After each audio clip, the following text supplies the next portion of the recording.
هو فعلا سيدنا محمد كان بيتاجر في العبيد؟ ومين الشخص اللي سيدنا محمد حمله في وسط السوق وبدأ يقول للناس من يشتري هذا العبد؟ النهاردة هنتكلم عن زاهر بن حرام. بس قبل ما نحكي القصة ما تنسوش تعملوا لايك وسبسكرايب في القناة، تفعلوا زر الجرس وتعملوا شير للفيديو علشان يوصل لكل الناس، وما تنسوش تصلوا على النبي عليه أفضل الصلاة والسلام تحت في الكومنتات. ويلا نحكي قصة النهاردة.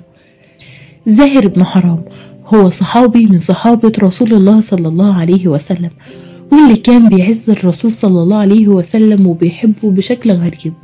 والرسول كان بيحب زاهر جدا وكان بيعزه وكان بيحبه جدا، على الرغم من ان الناس كلها كانت بتقول على زاهر انه دميم الخلقة او يعني شكله مش احسن حاجة، ولكن رسول الله صلى الله عليه وسلم كان بيعامله معاملة كويسة جدا وكان بيحبه جدا. زاهر كان من البادية وكان بيشتغل في التجارة، وكان كل ما بيجي عند رسول الله صلى الله عليه وسلم كان بيجيب له هدايا كتير جدا معاه من البادية، وكان أصلا بيبقى جاي علشان يتاجر. وبعد ما يخلص شغله ويجي يرجع للبادية مرة تانية كان سيدنا محمد بيرد له الهدايا دي ويديله هدايا كتير جدا ياخدها معاه البادية وهو مسافر. وزي ما قلت لكم ان اصلا زاهر كان بيشتغل تاجر، وفي يوم من الايام وهو واقف في السوق وبيبيع ويشتري كالعادة جه شخص من ورا وحمل زاهر في نص السوق من ظهره وحضنه كده. فزاهر ما كانش عارف مين الشخص ده علشان يبدأ يتكلم الشخص ده ويقول من يشتري هذا العبد. وهنا يعرف زاهر ان الشخص اللي حضنه من ظهره وحمله وبيهزر معاه ده هو سيدنا رسول الله، فعارف ان هو بيهزر معاه.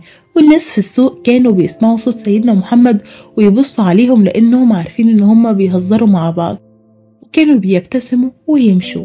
المهم ان هنا زاهر بص الرسول صلى الله عليه وسلم وقال له يا رسول الله إذا تجدني كاسدا، يعني يا رسول الله أنا يعني هتباع بثمن قليل، أو إن أنا بضاعة غير مرغوب فيا، محدش هيشتريني ويدفع فيا مبلغ كويس.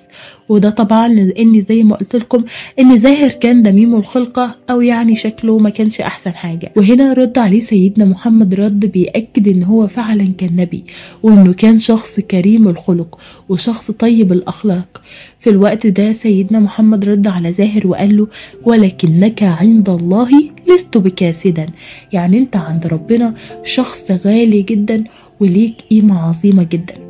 وفي النهاية لو هنستفاد حاجة من الفيديو ده أو القصة دي هو إن احنا مينفعش نتعامل مع بعض على أساس الشكل، وإنك لو شخص عجبني أو عجبني شكلك أعاملك معاملة كويسة، وشخص تاني لأ هيكون بالنسبة لي شخص منبوذ وشكله مش عجبني وعامله معاملة مش كويسة. بالعكس احنا كلنا سواسية، لأن باختصار شديد كلنا خلقة ربنا، وأكيد ربنا ما بيخلقش حاجة وحشة.